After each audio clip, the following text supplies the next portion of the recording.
Bonjour à tous, je m'appelle Benoît Saint-Giron. Aujourd'hui dans les fondamentaux, nous parlons des ondes électromagnétiques. Tout est énergie. Les ondes électromagnétiques sont donc omniprésentes.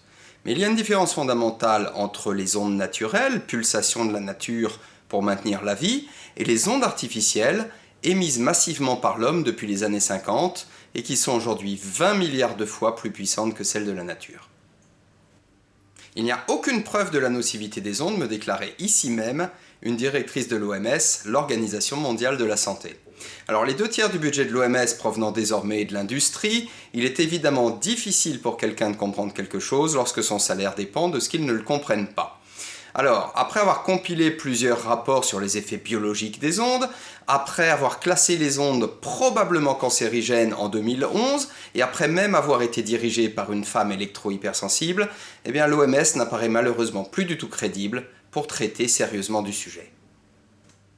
Regardons donc plutôt du côté des assureurs qui n'ont jamais accepté de couvrir le moindre risque lié aux ondes et ont même comparé cette pollution à celle de l'amiante. Regardons du côté des milliers de publications scientifiques non financées par l'industrie qui ont extensivement étudié les effets des ondes électromagnétiques sur la santé et ont conclu un risque majeur pour l'homme ou les animaux. Nous sommes les cobayes de la plus vaste et de la plus néfaste des expérimentations, a par exemple déclaré un neurochirurgien suédois spécialiste des tumeurs cérébrales. Regardons même du côté de l'homme responsable des normes à l'OMS, le très controversé Michael Repacholi, qui a avoué devant le Sénat australien que l'exposition limite au rayonnement du sans-fil n'était pas basée sur la science, mais négociée entre les syndicats industriels et le gouvernement de cette époque. Alors parlons justement un peu des normes. C'est un peu compliqué parce qu'il faut distinguer entre les hautes et basses fréquences, champs électriques, champs magnétiques, champs électromagnétiques, avec en outre des unités de mesure différentes. Bon, ce qui est important de retenir, c'est que les normes de l'OMS sont de 1000 à 50 000 fois plus élevées que celles des experts véritablement indépendants et que du coup, elles ne protègent pas grand monde. Ces normes n'ont donc en outre rien à voir avec la santé ou la science, mais ont été imposées par les industriels et l'armée américaine. La seule variable prise en considération est ainsi le DAS, pour débit d'absorption spécifique, qui mesure le réchauffement d'un tissu sous l'effet d'une onde électromagnétique.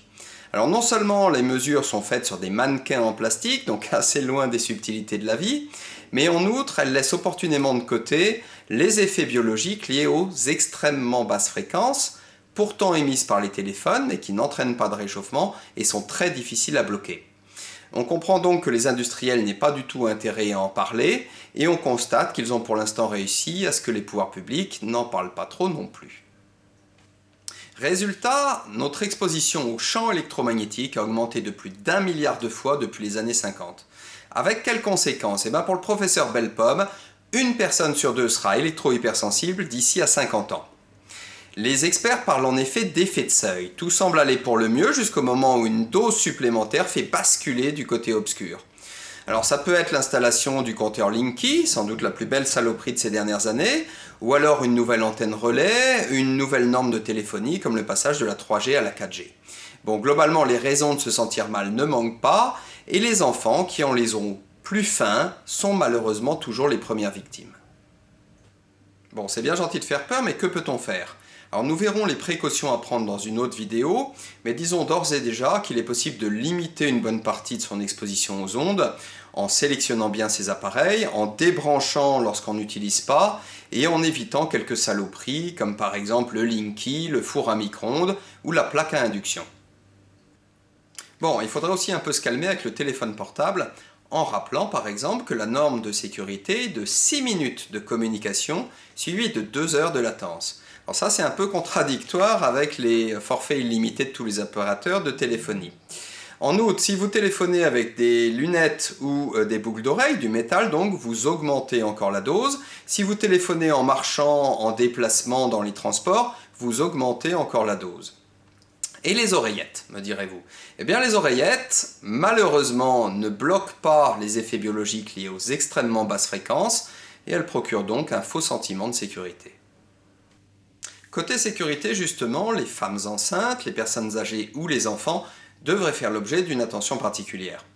Disons-le clairement, un enfant avec un cerveau en pleine croissance ne devrait pas posséder de téléphone portable.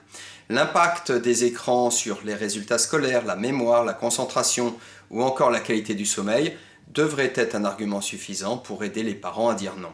Rappelons ainsi que 2 minutes d'exposition suffiraient pour que l'activité électrique du cerveau de l'enfant soit perturbée pendant plus d'1 heure.